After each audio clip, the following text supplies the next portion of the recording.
3 to 4 ഏജിലുള്ള 22 സൈസിൽ വരുന്ന ഒരു പട്ട് പാവാട ഈ ഓണത്തിന് എങ്ങനെ തയ്ച്ചെടുക്കാമെന്ന് നോക്കാം. തയ്യൽ തുമ്പ് ആഡ് ചെയ്തിട്ടുള്ള മെഷർമെൻ്റ് ആണിത്. ഇതിന് ടോട്ടൽ നീളം വരുന്നത് 11 ആണ്. ഷോൾഡർ 5ഉം 2.25 നെക്ക് വിടുത്തും എടുക്കുക. നെക്കിൻ്റെ ഇറക്കം 3 എടുക്കുക. നമുക്കിതിൻ്റെ ആം റൗണ്ട് 5.5 എടുക്കുക. കുട്ടികളായതുകൊണ്ട് കുറച്ച് കൈ ലൂസ് ഇരിക്കണല്ലേ നല്ല വെച്ചിട്ടാണ് അങ്ങനെ എടുക്കുന്നത്. ചെസ്റ്റ് റൗണ്ട് നമുക്കൊരു 6.5 എടുക്കുക. അതേപോലെ വേസ്റ്റ് നമുക്കൊരു 6 എടുക്കുക. ഇനി ഇത് നമുക്ക് നേരെ ക്ലോത്തിലേക്ക് എങ്ങനെ ചെയ്യാമെന്ന് നോക്കാം.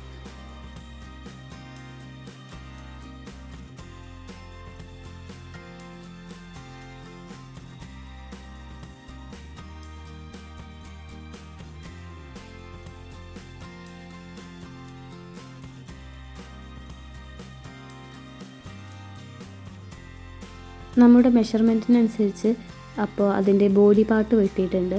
ഇതിൻ്റെ കൂടെ തന്നെ ലൈനിങ് കൂടെ വെട്ടിയിട്ടുണ്ട്. അതിൻ്റെ നെക്ക് മാത്രമാണ് വെട്ടാത്തത്. നെക്ക് സ്റ്റിച്ച് ചെയ്തതിന് ശേഷമാണ് ഞാൻ പൊതുവെ വെട്ടാറ്. എനിക്കതാണ് ഒന്നും കൂടെ കംഫർട്ടബിൾ ആയിട്ടുള്ളത്.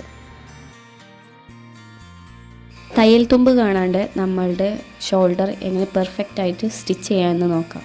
ബാക്കിൻ്റെ നല്ല വശം എടുത്തിട്ട് അതിൽ നമ്മൾ ഈ ഫ്രണ്ടിൻ്റെ നല്ല വശം കൂടെ ഫോൾഡ് ചെയ്തിട്ട് നമുക്ക് അവിടെ ഒരു സ്റ്റിച്ച് കൊടുക്കാം. ഇങ്ങനെ ചെയ്താൽ നമുക്ക് തയ്യൽ തുമ്പ് കാണുകയില്ല. അകത്തോട്ടും പുറത്തോട്ടും നല്ലൊരു ഫിനിഷിങ് കിട്ടും. ഇനി നമുക്ക് ലൈനിങ്ങും മെയിൻ ക്ലോത്തും ഒന്ന് നന്നായിട്ട് സ്റ്റിച്ച് ചെയ്തെടുക്കുക. എന്താ വെച്ചാൽ തെന്നി പോകാതിരിക്കുക. നമ്മൾ സ്റ്റിച്ച് ചെയ്യുമ്പോൾ ചിലപ്പോൾ അത് തെന്നിപ്പോവും. അപ്പോൾ നമുക്ക് കറക്റ്റ് ഫിനിഷിങ് കിട്ടില്ല. അതിന് വേണ്ടിയിട്ടാണ് ഇങ്ങനെ ചെയ്യുക. എക്സസ് ആയിട്ട് ഇരിക്കുന്ന ക്ലോത്തും ഒന്ന് വെട്ടി കൊടുക്കുക. 10 ഇഞ്ച് നീളവും 2 ഇഞ്ച് വീതിയും വരുന്ന 2 പീസ് വെട്ടിയെടുക്കുക. ഇത് നമ്മളുടെ ബാക്കിൽ നമ്മൾ കൊടുക്കുന്ന ഹുക്കാണ്. അതിന് വേണ്ടിയിട്ടാണ് ഇങ്ങനെ ചെയ്യണം. ഇനി ബാക്ക് ഇങ്ങനെ ഫോൾഡ് ചെയ്തിട്ട് അതിൻ്റെ സെൻറ്റർ നമുക്ക് ഇങ്ങനെ കട്ട് ചെയ്ത് കൊടുക്കുക. ഇനി നമുക്ക് വീഡിയോയിൽ കാണുന്നത് പോലെ തന്നെ അത് സ്റ്റിച്ച് ചെയ്തെടുക്കാം.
ഫ്രണ്ടിലേക്ക് നമുക്ക് 2 ബോ കൂടെ വേണം. അതും കൂടെ ചെയ്തെടുക്കുന്നുണ്ട്.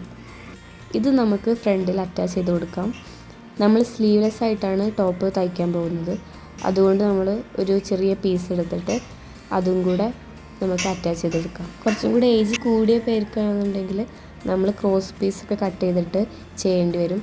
ഇത് ചെറിയ കുട്ടിയായതുകൊണ്ട് നമുക്ക് ഇങ്ങനെ മതി. 2 സൈഡും നമ്മൾ അടിച്ചിട്ടുണ്ട്. അപ്പോൾ നമ്മളുടെ ടോപ്പിൻ്റെത് ഏറെക്കുറെ റെഡി ആയിട്ടുണ്ട്.